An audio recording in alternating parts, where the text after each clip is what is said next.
Recording का message गया है, देखो तो एक बार। हाँ सर। ओके, ठीक है। अच्छा देखो, गुड मॉर्निंग सबसे पहले फिर से एक बार to all of you. Monday morning audit का क्लास, ठीक है सर। तो चलो ऑडिट पढ़ लेते हैं। तो basically financial audit basic concept is हमारा फिनेंशियल ऑडिट ही है। तो audit is a very popular concept, आप लोग सभी जानते हो कि ऑडिट बहुत ज़्यादा प्रैक्टिकल है और कंपनी जो भी अकाउंट्स बिल्डअप करते हैं उसके बेसिस में कंपनी एवरी ईयर ऑडिट करवाते हैं। इंटरनल ऑडिट एवरी क्वार्टर में चल रहा है, बिकॉज एवरी क्वार्टर में कंपनी अपना फाइनेंशियल रिजल्ट्स डिक्लेयर करते हैं। तो audit is very very important, you all know about this things. तो जैसे ही कंपनी का अकाउंट्स कंप्लीट हो जाता है उसके बाद ही उसको ऑडिट करना पड़ता है। इन सिंपल ऑडिट का मतलब होता है चेकिंग, ठीक है।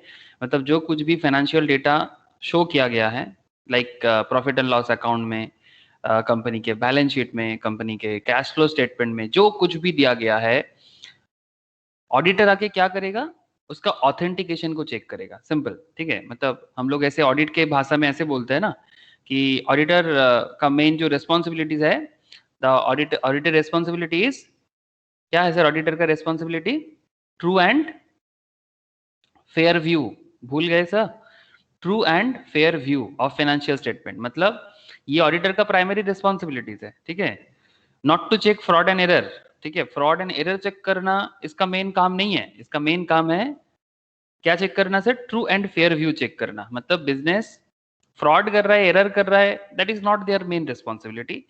देयर मेन रिस्पॉन्सिबिलिटी इज कि ट्रू एंड फेयर व्यू हो रहा है ये देखना। जैसे कि हम लोग एवरी क्लास हम लोग कुछ ना कुछ कंपनीज का फाइनेंशियल रिपोर्ट निकालते हैं, एनुअल रिपोर्ट, और वहां पर हम लोग ऑडिट रिपोर्ट के बारे में, जैसे अगर आप लोग याद करोगे प्रीवियस क्लासेस में, हम लोगों ने एमआरएन बैटरीज का एनुअल रिपोर्ट देखा, हम लोगों ने एचडीएफसी का एनुअल रिपोर्ट देखा।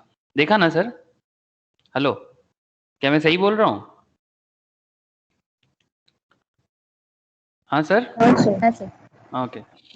तो वैसे आज भी एक कंपनी का रिपोर्ट देखेंगे। जैसे कल मेरा स्टॉक मार्केट फंडामेंटल में भी मैं उस बारे में बात कर रहा था। अदानी, है ना प्रिया? कल हम लोग अदानी के बारे में बात कर हाँ रहे थे। सर। बहुत इंटरेस्टिंग था मोस्ट प्रोबेबली कल का क्लास। हाँ सर। हाँ, तो आज हम लोग अदानी का जो ऑडिट रिपोर्ट है उसके बारे में डिस्कशन करेंगे, ठीक है। तो लेकिन उसके पहले कुछ इंपॉर्टेंट एसेज है जो मुझे आपके साथ डिस्कस करना है। तो एक बार मैं पहले वो वाला बात कर लूँ जो स्टैंडर्ड ऑफ ऑडिट है, जिसके बेसिस में एक्चुअली ऑडिट मतलब होता है। मतलब ऑडिट का जो बेस है वो स्टैंडर्ड ऑफ ऑडिट है। इशू कौन करता है? Institute of chartered accountants of India, ठीक है। Institute of chartered accountants of India audit का जो स्टैंडर्ड ऑफ ऑडिट्स है उसको डिक्लेयर करते हैं और उसके बेसिस में फाइनेंशियल ऑडिट होता है, इन सिंपल। तो कुछ हम लोग एवरी क्लास कुछ ना कुछ स्टैंडर्ड ऑफ ऑडिट बताते रहते हैं आप लोगों को। तो जैसे आज लास्ट वीक हम लोगों ने एक इम्पॉर्टेंट किया था, that is analytical procedure. Analytical procedure that is SA 520, I hope याद होगा। तो वैसा ही कुछ और इम्पोर्टेंट दो है, मैं आज एक बार डिस्कस कर लेता हूँ। जैसे कि मैं आप लोगों के साथ ऐसे 250 एंड ऐसे 260 ये दोनों बात करूंगा, और उसके साथ साथ मैं आपको अदानी का रिपोर्ट भी दिखाऊंगा, थोड़ा बहुत रीड भी करवाऊंगा, ताकि आप लोग ऑडिट रिपोर्ट के साथ कनेक्टेड हो जाओ। तो बेसिकली आप अपना अकाउंट्स का नॉलेज इतना डेवलप करो, आप अपना फाइनेंस का नॉलेज इतना डेवलप करो, ताकि जब आप कंपनी में ऑडिट करने जाओ और उसके बाद जब आप एज एन ऑडिटर आप जब रिपोर्ट बनाओ, ठीक है, तो रिपोर्ट में आप एकदम कंपनी का डिटेल्स, या फिर जब आप as a employee of any organization से, फॉर एग्जांपल आप लोग डेलॉयट में जब नौकरी करोगे, या फिर आप केपीएमजी में जाओगे, या फिर कोई भी chartered firm, not just this big four, कोई भी चार्टर्ड फर्म में जाके आप ऑडिटर बन सकते हो, नो प्रॉब्लम। एंड जब भी ऑडिटर बन जाओगे ना सर, तो चाहे इंटरनल ऑडिट करो चाहे एक्सटर्नल ऑडिट करो, रिपोर्ट तो नॉर्मली एक्सटर्नल ऑडिट का रिपोर्ट ही स्टैट्यूटरी ऑडिट के नाम पे मार्केट में आता है। लेकिन internal audit is also important sir आज के डेट में। वो भी बहुत सारे organization every year every quarter वो इंटरनल ऑडिट करवाते रहते हैं। तो फिर बहुत वाइटल कॉन्सेप्ट है आजकल, ऑडिट का स्कोप बहुत है सर। इंपॉर्टेंट कॉन्सेप्ट क्या है कि ऑडिट का स्कोप बहुत है। इवन कुछ स्पेशल टाइप्स ऑफ ऑडिट अगर आप लोग मार्केट में खबर रखे हो, ये अकाउंटिंग ऑडिट नहीं है, इट्स स्टॉक ऑडिट, ठीक है। Stock audit is also part of accounting audit. आप लोगों ने खबर जरूर सुने होंगे, अपना दिल्ली में खबर सुना आप लोगों ने? दिल्ली का केस सुना आप लोगों ने? क्या केस बोलो तो? कोई बता सकते हो कि दिल्ली में क्या हुआ है? ऑडिट ऑडिट के साथ एक कनेक्टेड पॉइंट है दिल्ली गवर्नमेंट का। न्यू दिल्ली गवर्नमेंट का ऑडिट के साथ कनेक्टेड एक करंट एक सिचुएशन चल रहा है। ये आपका एम्स का ऑडिट है, मतलब ऑल इंडिया मेडिकल एसोसिएशन का जो मेडिकल साइंस का जो ये है सर, उसका ऑडिट है कि ये एलिगेशन लगा है किस पे, एलिगेशन लगा है दिल्ली गवर्नमेंट पे, मतलब केजरीवाल के सरकार के ऊपर एलिगेशन लगा है कि जरूरत से ज्यादा सिलेंडर उन्होंने अपने पास रख दिया। ये खबर सुना आप लोगों ने?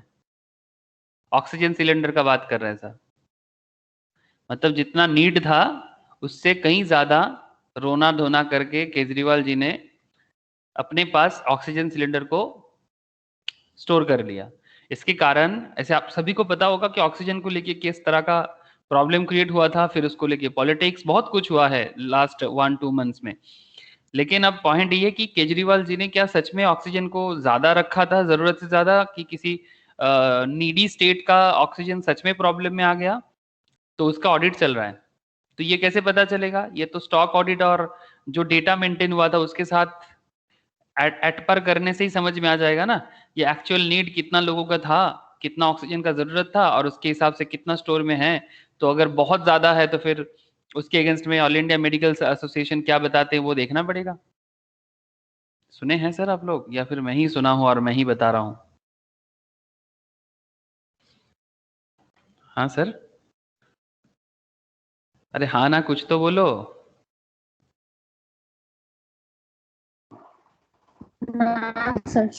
ओके, ठीक है, कोई बात नहीं सर। आप लोग, अब मैंने बोल दिया, अब इसके बाद आप लोग खबर करो, आप लोगों को पता चलेगा, डोंट वरी। अरे नहीं, नहीं सुनना क्या बहुत अन्याय है? नहीं, अन्याय तो कुछ नहीं है सर, बट क्या है वो थोड़ा बहुत अपडेट रहना जरूरी है। तो उसका ऑडिट चल रहा है, इसीलिए मैं बोला आपको, स्टॉक ऑडिट चल रहा है उसका, इसीलिए मैं आप याद आ गया मुझे। ठीक है, चलो स्क्रीन शेयर करते हैं और आप लोग लिखना, पहले लिख लेते हैं, जैसे हम लोग एवरी क्लास ऑडिट का नोट्स वगैरह जो भी है स्टैंडर्ड ऑफ ऑडिट का वो डिस्कस करते हैं।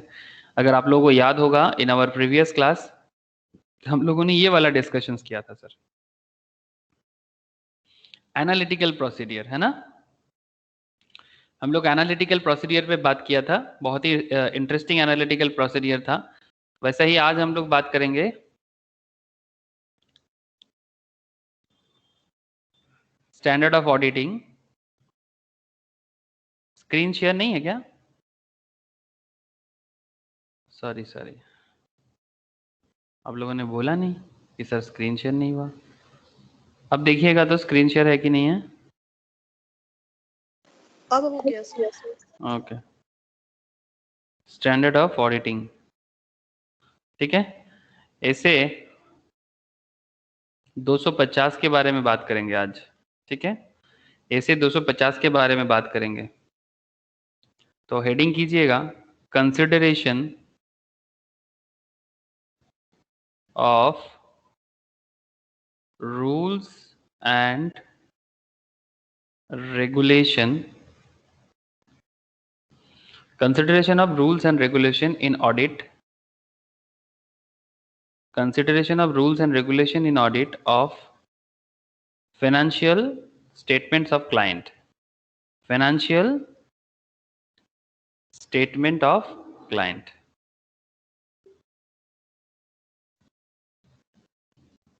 Okay sir, consideration of rules and regulation in audit of financial statement of client.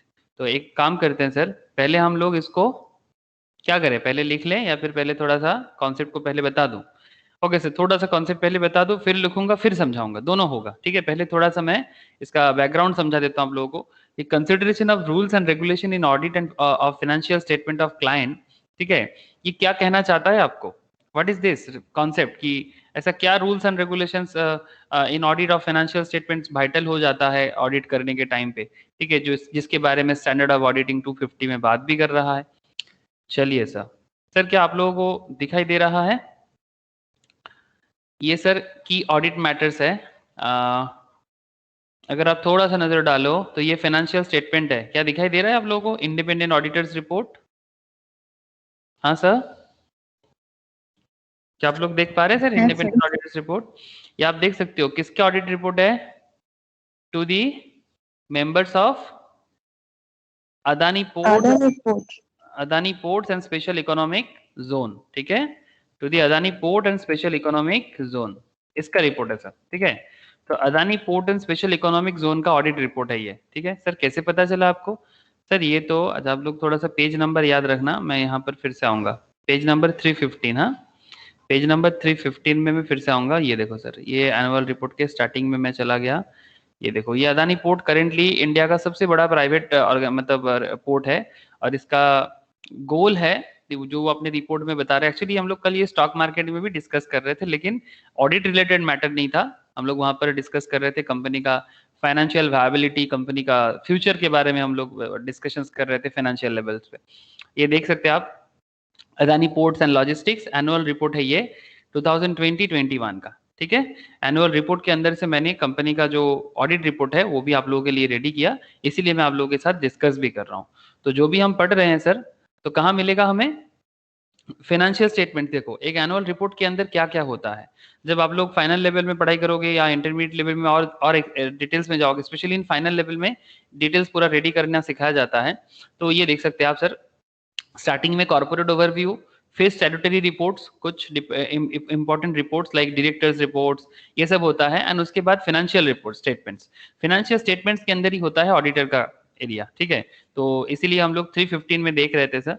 तो आप देख सकते हो सर, ये Adani and special economic zone का बिजनेस 1998 से चालू हुआ है, और अभी ये वर्ल्ड का लार्जेस्ट प्राइवेट पोर्ट के हिसाब से इमर्ज हो रहा है सर, इमर्ज हो रहा है लार्जेस्ट प्राइवेट पोर्ट के हिसाब से। तो हम लोग उसी बिजनेस का फ्यूचर के बारे में, इसका लोन बहुत ज्यादा है, इस तरह का कुछ इंपॉर्टेंट एरिया था जो हम लोग कल के fundamental of analysis of stock market में डिस्कशंस कर रहे थे, ठीक है। लेकिन आज हम लोग थोड़ी ना फंडामेंटल एनालिसिस करेंगे, आज हम लोग तो कंपनी का ऑडिट के बारे में थोड़ा सा आप लोगों के साथ बात करूंगा। लेकिन मेरा सवाल ये है सर कि जब भी कंपनी का ऑडिट, ये सब कंपनी अपना मैनेजमेंट डेटा देके रखा है, ठीक है, कंपनी क्या है, कि क्या कर रहा है, इसका अचीवमेंट क्या हो सकता है, कौन सा पोर्ट इसके पास है, एवरीथिंग, ठीक है। बिजनेस अभी जैसे इसका एक जो पोर्ट है जैसे मुंद्रा, ठीक है, याद रखिएगा sir, Mundra the largest container throughput port, ठीक है, ये इंडिया का भी लार्जेस्ट करेंटली है मुंद्रा पोर्ट, जिसके थ्रू से अदानी बिजनेस कर रहा है, ठीक है, मुंद्रा।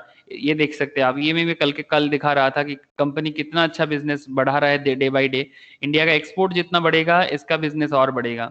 ईस्ट कोस्ट में 163 मिलियन मेट्रिक टन का, और वेस्ट कोस्ट में करीब 335 मिलियन मेट्रिक टन का बिजनेस इसका मतलब एवरी ईयर हो रहा है। और जो मुंद्रा है is the India's largest commercial port by volume, जो गुजरात में है सर, मुंद्रा पोर्ट गुजरात में इंडियाज लार्जेस्ट कमर्शियल पोर्ट है मुंद्रा, जो भी इसके अंडर पे ही चलता है, अदानी के अंडर पे। इसके अलावा बहुत सारा और भी पोर्ट्स इसके पास करेंटली है, ठीक है। लेकिन मेरा सवाल आपके लिए ये नहीं है, मेरा सवाल तो आप लोगों को ऑडिट रिपोर्ट बताना है, मतलब मेरा करंट डिस्कशन जो है वो ऑडिट रिपोर्ट रिलेटेड है। तो चलिए सर हम लोग ऑडिट रिपोर्ट में पहुंचते हैं। तो ऑडिट रिपोर्ट के लिए हमें कहाँ जाना पड़ेगा? फॉर ऑडिट रिपोर्ट हमें जाना पड़ेगा सर कंपनी का फाइनेंशियल एरिया में। तो 315 पेज था, बहुत बड़ा, 550 पेज का डेटा है सर, 550 पेज का डेटा है, 2020-21 का एनुअल रिपोर्ट है। तो हम बस आपको ऑडिट के आसपास वाला जो एरिया है उसमें थोड़ा सा फोकस करते हैं। तो अगर आप यहाँ पर थोड़ा सा नजर डालें सर, ज्यादा गहराई अभी जरूरी नहीं है, जब जरूरत होगा मैं बोलूंगा। You can see it here clearly, independent auditors report, ये ऑडिटर्स का रिपोर्ट है, स्टैंड अलोन फाइनेंशियल स्टेटमेंट, मतलब सिर्फ अदानी का फाइनेंशियल स्टेटमेंट है, कंसोलिडेटेड नहीं है।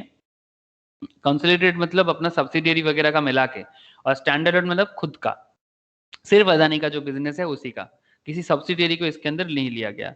आप यहाँ पर चेक कर सकते हो, report on the audit of the stand alone financial statement, तो उसमें ऑडिटर क्या कर रहा है सर? अपना ओपिनियन दे रहा है, ठीक है, एम्फासिस मैटर्स के बारे में बात कर रहा है।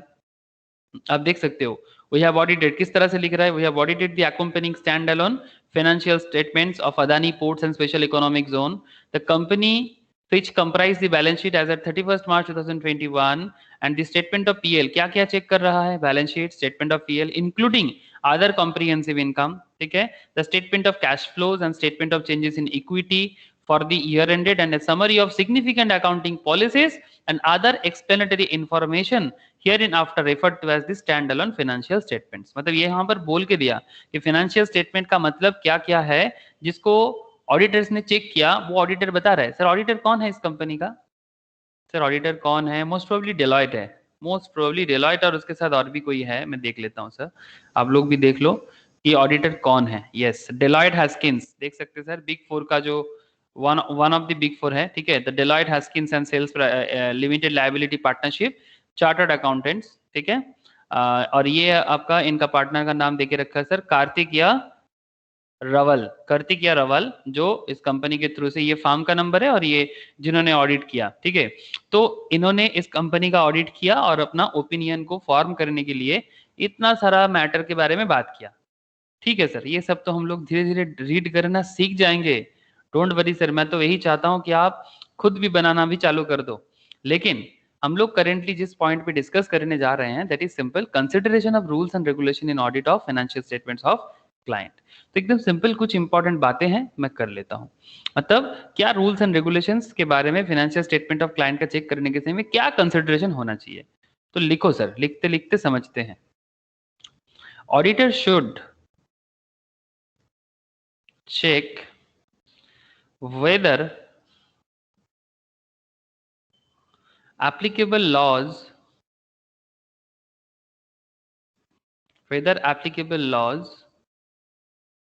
on client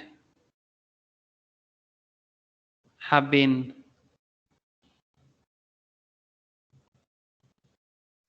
followed or not।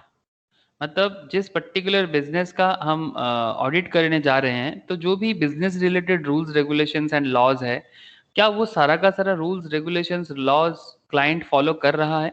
In simple अगर मैं कहूँ ना सर, तो जैसे डेलॉयट ये चेक करेगा, डेलॉयट हस्किन्स ये चेक करेगा कि क्या अदानी रूल्स रेगुलेशंस फॉलो कर रहा है, फॉलोड और नॉट, प्रॉपरली फॉलो कर रहा है कि नहीं कर रहा है। ये मतलब डेलॉयट का काम रहेगा। बिजनेस रिलेटेड जो भी रूल्स रेगुलेशंस है, ये सारा का सारा, इवन कंपनी सेक्रेटरीज का एक बहुत बड़ा रोल प्ले होता है। वो इससे पहले एक कॉर्पोरेट गवर्नेंस का भी रिपोर्ट देता है, ठीक है। तो कॉर्पोरेट गवर्नेंस रिपोर्ट डिपेंड करता है आपका सीएस के रिपोर्ट के हिसाब से।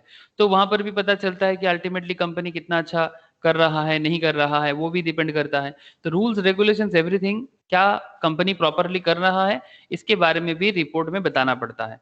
तो auditor should check whether applicable laws on client have been followed और नॉट। इफ नॉट, अगर नहीं हो रहा है, if not followed, he should ask the client, to make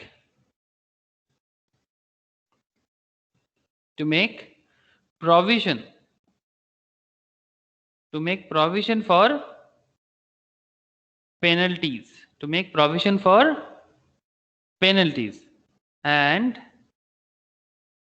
disclosure, provisions for penalties and disclosure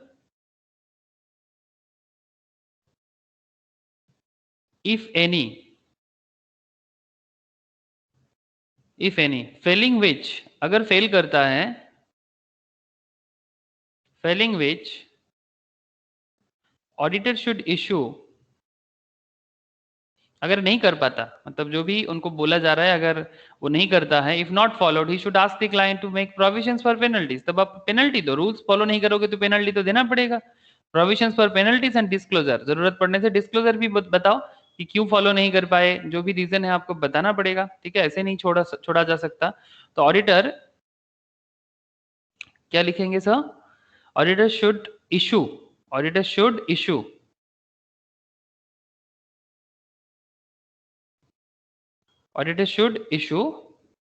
qualified मतलब sir थोड़ा बहुत गड़बड़ के साथ, और एडवर्स रिपोर्ट, क्वालिफाइड और एडवर्स रिपोर्ट। मतलब बहुत ज्यादा गड़बड़ माना जा सकता है, या फिर थोड़ा बहुत प्रॉब्लम के साथ आपको रिपोर्ट दिया जाएगा, मतलब रिपोर्ट में ही दिखा देगा। सिंपल बात है। अगर आप रूल्स रेगुलेशंस फॉलो नहीं करते हो, तो फिर आपका रिपोर्ट तो क्लियर तो नहीं हो सकता, है ना सर। अगर बिजनेस प्रॉपर रूल्स रेगुलेशंस जो उसके लिए एप्लीकेबल है, अगर आप प्रॉपर रूल्स रेगुलेशंस फॉलो नहीं करोगे, तो फिर क्या आपका ऑडिट रिपोर्ट क्लियर होना चाहिए। हाँ sir, no sir. Exactly, simple concept है। अब उसके लिए आपको रूल्स रेगुलेशंस का पता होना चाहिए, अकाउंटिंग रिलेटेड जो मैटर है वो पता होना चाहिए। कंपनी लॉ मतलब रूल्स रेगुलेटेड मतलब बहुत सिंपल है सर, कंपनी लॉ का पूरा यूज होना चाहिए। जो भी बिजनेस में लॉ फॉलो होता है वो फॉलो हो रहा है कि नहीं हो रहा है। इंडस्ट्रियल लॉ, ठीक है, इंडस्ट्रियल लॉ फॉलो हो रहा है नहीं, जैसे सीएमए वाले को बहुत ज्यादा फॉलो करना पड़ता है इंडस्ट्रियल लॉ के मैटर में। हर एक चीज इंपॉर्टेंट है, एवरीथिंग इंपॉर्टेंट है, ठीक है। इंडस्ट्रियल लॉ प्रॉपर्ली फॉलो कर रहे हैं कि नहीं कर रहा है, ठीक है।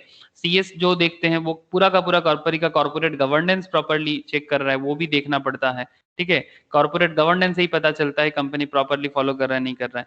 तो अल्टीमेटली जब सीए जाके ऑडिट करेगा ना फाइनेंस ऑडिट को, तो फाइनेंशियल ऑडिट में वो आराम से देख पाएगा कि कहाँ कहाँ क्या गड़बड़ है, सारा का सारा रिपोर्ट देख के वो डिसाइड कर सकता है और उसके ऊपर डिपेंड करके अपना ऑडिट रिपोर्ट भी दे सकता है। Everything is depend sir, everything is depend and fully connected.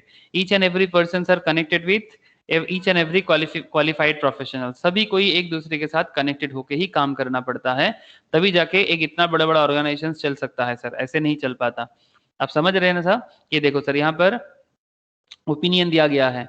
In our opinion to the best of our information and according to the explanation given to us, the company has it all material respects and adequate internal financial control system over financial reporting, and such internal financial control over financial reporting are operating effectively as at March 31st 2021 based on the criteria of internal financial control over financial reporting established by the company, considering the essential components of internal control stated in the guidance note on audit of the internal financial controls over financial reporting, ठीक है, issued by the Institute of Chartered Accountants of India. मतलब जो भी कुछ हुआ है financial reporting है ना, तो इंस्टीट्यूट ऑफ चार्टर्ड का ही रूल फॉलो करना पड़ेगा सर।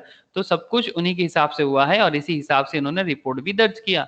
आप समझ सकते हो, डेलॉयट हस्किंस भी उसी हिसाब से अपना रिपोर्ट भी दिखाया, ठीक है। इसी तरह से और इसके अंदर देखो एक्सप्लेनेशन भी दे रहा है। To the independent auditors report of Adani special economic zone referred in, जैसे यहाँ पर क्या क्या देखो, in respect of property plant equipment में, जैसे ये सब स्टैंडर्ड अकाउंटिंग स्टैंडर्ड्स भी है सर, ठीक है।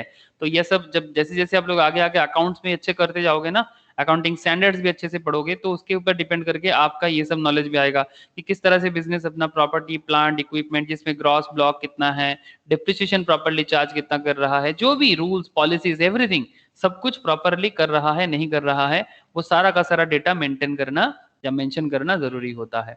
अगर कहीं पर कुछ गड़बड़ करता है तो फिर मुश्किल है, मतलब बैलेंस शीट में कुछ भी डाल दोगे तो नहीं चलेगा, ठीक है। अब जो भी बैलेंस शीट में बताओगे, जो भी आप पीएल में बताओगे, उसके रिगार्डिंग आपको रिपोर्ट में बताना पड़ेगा, ठीक है। उसके regarding proper logic rules regulations everything follow हो रहा है नहीं हो रहा है आपको बताना पड़ेगा। मतलब बार बार एक चीज बताऊंगा सर, जब तक आपका अकाउंट स्ट्रांग नहीं होगा, फाइनेंस स्ट्रांग नहीं होगा, आप एज एन ऑडिटर कभी सक्सेसफुल नहीं बन पाओगे। सिंपल बात बता रहा हूं मैं आप लोगों को, ठीक है। एज एन ऑडिटर आपका अकाउंटिंग एंड फाइनेंशियल नॉलेज बहुत ही टॉप क्लास होना चाहिए, नहीं तो आप एज एन ऑडिटर कुछ नहीं कर पाओगे सर। आप समझ ही नहीं पाओगे कहाँ क्या हुआ है, कहाँ पर क्या हुआ है, आप समझ ही नहीं पाओगे। ये देखो सर, की ऑडिट मैटर्स पे कुछ पॉइंट यहाँ पर बोला है। Team audit matters are those matters that in our professional judgement were of most significance in our audit of the standalone financial statements of the current period. These matters were addressed in the context of our audit of standalone financial statement as a whole and informing our opinion thereon, and we do not provide a separate opinion on these matters. Separate opinion कुछ नहीं है. We have determined the matters described below to the key audit matters to be communicated in our report. तो यहाँ पर बोला गया है कि क्या क्या मैटर, जैसे कि the key matters में क्या बोला, the company has equity investment of 370 crore and 115.89 crore of Adani M PTPL, मतलब उनका कोई पर्टिकुलर ब्रांच है, ठीक है, मतलब कोई अथॉरिटी है जिसको यहाँ पर नाम पे बताया जा रहा है सर, ए के बी टी पीएल, ठीक है, respectively. Further the company has also provided loans 864 crore का। तो जो भी फाइनेंशियल इंपॉर्टेंट डेटा है, की मैटर्स है कि इतना कंपनी के पास इक्विटी शेयर कंपनी दिखा रहा है, कंपनी इतना कैपिटल शो कर रहा है, कंपनी इतना लोन प्रोवाइड किया है, जो भी फाइनेंशियल इंपॉर्टेंट डेटा है उसी को जब ऑडिट किया गया तब उसी के बारे में यहाँ पर बोला जा रहा है। आप लोग देख पा रहे हैं सर? हाँ सर, हेलो, क्या आप लोगों को दिखाई दे रहा है सब कुछ? हाँ सर। ओके सर, ठीक है। और एक कॉन्सेप्ट तो फिर ये हो गया सर, ऐसे 250 का जो कॉन्सेप्ट था ये आप लोगों ने समझ लिया, ठीक है। इसके बाद हम लोग जैसे धीरे धीरे केस स्टडीज एंड क्वेश्चंस करेंगे ना, तो आप लोग मतलब इसी को कैसे यूज करना है आप और समझ पाओगे। लेकिन अभी तो मैं बस आप लोगों के सामने ऐसे को बस एक बार डिस्कस कर दे रहा हूँ। और एक ऐसे है सर, ऐसे 260 के नाम से जाना जाता है सर। इसका हेडिंग कर लो, communication of audit matters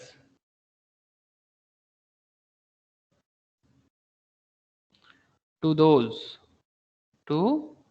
those charged with governance, to those charged with governance।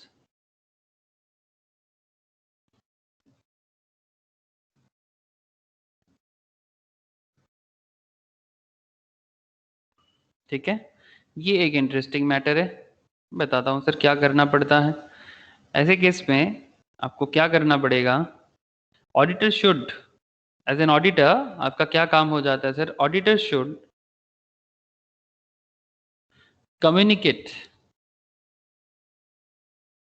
Auditor should communicate audit matters, auditor should communicate audit matters to management, to management. Auditors सारा का सारा ऑडिट मैटर्स मैनेजमेंट को क्या करेगा sir, communicate करेगा। ठीक है, auditor should communicate audit matters to management on timely basis. जो भी उनका उनके बीच में टाइमली एक कॉन्सेप्ट हुआ है, मतलब जितना दिन ऑडिट पीरियड चलेगा उसके हिसाब से, तो ऑन टाइमली बेसिस, मतलब जैसे जैसे टाइमली बेसिस में ऑडिटर ऑडिट करता जाएगा, मैनेजमेंट को बताता जाएगा। In writing, timely basis in writing, लिखित बताएगा सर, मुंह में नहीं बोलेगा, उनको लिख के देना पड़ेगा कि यहाँ पर ये चीज हुआ है। ठीक है, and their reply should be documented. And management आपको क्या बता रहा है, एंड देयर रिप्लाई, किसका रिप्लाई सर, मैनेजमेंट का रिप्लाई। मैनेजमेंट जो भी रिप्लाई में देगा, and their reply should be documented. ठीक है, रिप्लाई शुड बी डॉक्यूमेंटेड, मतलब जो भी मैनेजमेंट आपको रिप्लाई में बताएगा एज एन ऑडिटर, ठीक है, जब सॉरी ऑडिटर मतलब एज एन ऑडिटर, मतलब मैनेजमेंट का काम क्या है, मैनेजमेंट का काम क्या है सर, गवर्नेंस को देखना, कंपनी प्रॉपरली रूल्स रेगुलेशंस जो भी उनका काम है वो प्रॉपरली मैनेज कर रहा है। ये किसका काम है, जैसे अदानी अच्छे से चलेगा, ये किस पे डिपेंड करता है सर, अदानी अच्छे से चल पाएगा, उसका गवर्नेंस सही है, किस पे डिपेंड करता है, मैनेजमेंट पे ना, है ना सर। तो इसीलिए जब ऑडिटर बिजनेस का ऑडिट करने जाता है, जैसे अदानी का ऑडिट करने गया है, कौन गया है, डेलॉयट। अब डेलॉयट अदानी का जो मैनेजमेंट में उसको बार बार बताएगा टाइमली बेसिस में कि जो भी वो रिपोर्ट बना रहे, राइटिंग में बताएगा, और अदानी उसके बदले, अदानी का मैनेजमेंट उसके बदले उस पर्टिकुलर कंपनी को क्या रिप्लाई दे, ऑडिटर को क्या रिप्लाई में बता रहे, उसको ऑडिटर का क्या काम है, उस रिप्लाई को डॉक्यूमेंटेशन करेगा। मतलब क्योंकि फ्यूचर में ये सब बहुत जरूरत हो जाता है कि मैंने आपको बताया था, बदले में आपने क्या बोला, एवरीथिंग इज इंपॉर्टेंट सा। इसीलिए तो जैसे यहाँ पर बेसिस फॉर ओपिनियन अगर आप चेक करोगे तो आपको यहाँ पर दिखेगा sir, we conducted our audit of the stand alone financial statement in accordance with the standards on auditing specified under section 143 subsection 10, है ना, of the act of assess. तो ये section 143 subsection 10 of the concept में सारा का सारा standard of audit के बारे में जहां बोला गया है कंपनीज एक्ट में, उसके हिसाब से किया जा रहा है। Our responsibilities under those standards are further described in the auditor's responsibility for the audit of standalone financial statements section of our report. We are independent, कौन इंडिपेंडेंट है, ऑडिटर इंडिपेंडेंट है, मतलब डेलॉयट इंडिपेंडेंट है, उनको उनके ऊपर auditor मतलब management का कोई हाथ नहीं होगा। We are independent of the company in accordance with the code of ethics issued by the institute of chartered accountants of India. मतलब एक्चुअली ये फाइनेंशियल ऑडिट है तो चार्टर्ड का एथिक्स तो फॉलो करना ही पड़ेगा, with the ethical requirements that are relevant to our audit of the standalone financial statement under the provision of the act and the rules made thereunder, and we have fulfilled our other ethical responsibilities in accordance with their requirements and ICI code of ethics। मतलब institute of chartered accountants of India का code of ethics रहेगा, वो वाला code of ethics भी follow करना पड़ेगा। ठीक है, यही सिंपल चीजें यहाँ पर बताया जा रहा है सर, यही सिंपल सिंपल बातें कि क्या ओपिनियन फॉर्म करने के पीछे क्या बेस है। ठीक है, एवरीथिंग। और क्या बताया सर, ये देख सकते हैं आप, audit opinion of the standard on financial statements. ये देखो सर, ये सब जब मैं बता रहा था ना, ये देखो मैं AMPTPL, ये सब एक्चुअली इसका ना अलग अलग जो पोर्ट वगैरह उसका नाम है। देखो ये Adani Mormugao port terminal private limited, मतलब जहां जहां उनका पोर्ट है सबका अलग अलग नाम है। AKBTPL मतलब है आपका Kandla bulk terminal private limited. ठीक है, Adani Kandla bulk terminal private limited. ठीक है। इस तरह का उनका जहां जहां पोर्ट है वो पोर्ट का नाम को यहाँ शॉर्ट फॉर्म में लिखा गया है। तो emphasis on matters we draw attention, मतलब किस किस मैटर पे उन्होंने अटेंशन ड्रॉ किया फाइनेंशियल डेटा को लेके, वो सारा का सारा वो यहाँ पर अपने ओपिनियन पे बता रहा है। इवन ये भी बताया और opinion is not modified in respect of these matters, इसमें कुछ मॉडिफिकेशन नहीं लाए, तो ये सारा का सारा वो बता रहा है। तो कभी भी किसी भी कंपनी का फाइनेंशियल रिकॉर्ड चेक करने के टाइम पे, जब ऑडिट फॉर्मेशन के टाइम पे इंडिपेंडेंट ऑडिटर्स को कंपनी का सारा डेटा चेक करना पड़ता है, तभी जाके मैं आगे आगे ये सब चर्चा फिर करूंगा। अभी ये तो ये सब एडवांस लेवल का चर्चा है, मैं आगे आप लोगों के साथ ये सब चर्चा करना ही पड़ेगा मुझे। तो ये ऑडिटर का responsibility for the audit of the standard and financial statement क्या है, मैंने आप लोगों को ऑडिटर का रेस्पॉन्सिबिलिटीज के बारे में भी बात करके रखा, आप नोट्स चेक कर सकते हो कि ऑडिटर का रेस्पॉन्सिबिलिटीज क्या होता है। ठीक है, फिर इसके साथ जुड़ा हुआ आपका एनेक्शर्स जो नोट्स है, ठीक है, और फिर आप लोग यहाँ पर चेक कर सकते हो, मतलब जो भी नोट्स वगैरह है एवरीथिंग। तो बेसिकली यही होता है सर। अभी आप खुद भी जब किसी कंपनी का ऑडिट रिपोर्ट रीड करोगे, लेकिन रीड करने से सारा का सारा आपको समझने में दिक्कत हो सकता है। क्यों? क्योंकि आपका अकाउंट जब तक पूरा कंप्लीट बेस नहीं बन जाता, तब तक आप एवरीथिंग समझ नहीं पाओगे।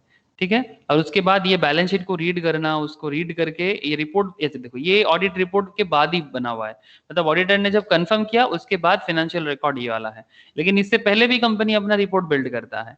ठीक है, फिर ऑडिटर का रिपोर्ट के बाद वो कंफर्म हो जाता है, ऑडिटर के रिपोर्ट के बाद वो कंफर्म हो जाता है। ये देखो यहाँ पर क्या लिखा है, the accompanying notes form a integral part of the standard financial statements as per our report of event date for Deloitte Haskins and Sales LLP chartered accountant for on behalf of the board of directors. अच्छा, Kartikeya Rawal partner, Gautam S Adani managing director, Karan Adani whole time director, Kamlesh Vagia company secretaries, and यहाँ पर Rajesh S Adani directors and chief financial officer Deepak Maheshwari. ठीक है, इस तरह का, मतलब जो कोई chief financial officer normally CSCMA में ही कोई ज्यादातर होता है। ठीक है, तो ये नॉर्मल कॉन्सेप्ट होता है किसी भी कंपनी का डेटा को चेक करके उसका डिटेल्स के बारे में बात करना। तो हम लोग आज जो स्पेशल डिटेल्स हम लोगों ने पढ़ा सर, आई होप आप समझ पा रहे हो। हम लोगों ने आज जो स्पेशल कॉन्सेप्ट दो पढ़ा, एक हो गया आपका ऐसे 260 communication of audit matters to those charge with governance, जिनके लिए गवर्नेंस इंपॉर्टेंट है। एंड अनदर पॉइंट हम लोगों ने पढ़ा सर ऐसे 250 that is consideration of rules and regulations in audit and financial statements. बोलो सर, दोनों पॉइंट समझ में आया?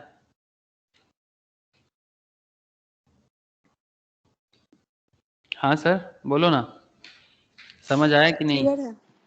ओके सर, बस यही है। मैं काम करूंगा, आप लोगों को ना मैं अदानी का रिपोर्ट शेयर करता हूँ, ठीक है। आप लोग इसको ना देखो, जिनको स्टॉक मार्केट समझ आता है, मतलब फाइनेंशियल रिकॉर्ड समझ आता है, जैसे मैं जानता हूँ प्रिया स्टॉक मार्केट के साथ काफी कनेक्टेड है, तो प्रिया तो बाकी बहुत सारा चीजें जरूरत का कर लेगा। बट आप लोगों को मैं ऑडिट के लिए दे रहा हूँ, जिनको ऑडिट भी देखना है वो प्लीज ऑडिट को गो थ्रू करे, ऑडिट रिपोर्ट को गो थ्रू करे। सारा का सारा आपको समझ नहीं आएगा, please point to be noted sir. Normally जब आप लोग चार्टर्ड या कॉस्ट अकाउंटेंट बन जाते हो, CS कंप्लीट हो जाते हैं, तब जाके आप ये सब बिल्ड कर पाते हो। लेकिन आप लोग अभी से अपना आदत बनाओ, ठीक है, कि एक रिपोर्ट बनाने के टाइम पे क्या उसमें लिखा जा रहा है। आपको हो सकता है एवरीथिंग समझ ना आए, हो सकता है 30% अभी समझ आ रहा हो, इवन आप लोग तो अभी कंप्लीट ऑडिट पढ़ा भी नहीं है। ठीक है, तो जैसे जितना समझ आता है अब उतना पढ़ो सर। आप लोग बिजनेस के साथ कनेक्टेड हो जाओ। मौसमी, मेरा बात तुझे समझ आ रहा है ना? हाँ सर। हाँ सर।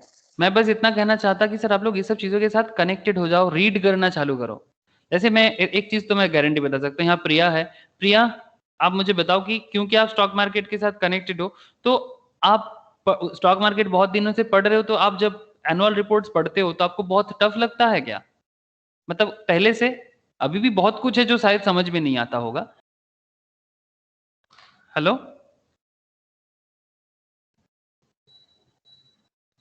प्रिया का आवाज नहीं आ रहा है। ओके सर, ठीक है, ठीक है सर। तो फिर आप लोग घर में इसको एक बार गो थ्रू जरूर करना, गो थ्रू करने से आपको समझ आएगा। और जो जो ऑडिट स्टैंडर्ड ऑफ ऑडिट अभी तक मैंने करवा दिया, ये सब स्टैंडर्ड ऑडिट घर पे आप लोग एक बार गो थ्रू कर लो। फिर मैं नेक्स्ट क्लास से और भी कुछ वाइटल पॉइंट, फिर क्वेश्चन आंसर सेशन होगा, मतलब सब्जेक्टिव टाइप ऑफ क्वेश्चंस का मतलब डीलिंग्स करेंगे। तो फिर धीरे धीरे आप लोगों के साथ और आगे आगे बातें होंगे सर। आज तो इतना ही है सर। प्रिया किसी कारण से होल्ड पे चला गया, इसलिए नहीं दिख रहा, आवाज नहीं दिया। ठीक है, कोई बात नहीं सर। ओके सर, कोई सवाल है मौसमी? बोल प्रियतमा, एनी क्वेश्चन? नहीं सर। ओके सर, ठीक है, आज इतना ही है सर। बस आज ज़्यादा ज़्यादा डिस्कशन नहीं था, आज इतना ही था। तो आराम से इसको गो थ्रू करो जितना हुआ है, और फिर बाद में क्वेश्चन वगैरह और भी ड्रिलिंग्स होगा। ठीक है सर, चलो फिर बाय, आज टाटा।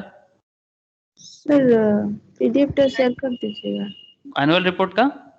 हाँ। ओके ठीक है, कर देता हूँ, कर देता हूँ। हाँ सर। ओके मौसमी, ओके मौसमी বোঝা গেছে তো? ओके टाटा। प्रिया बोलो।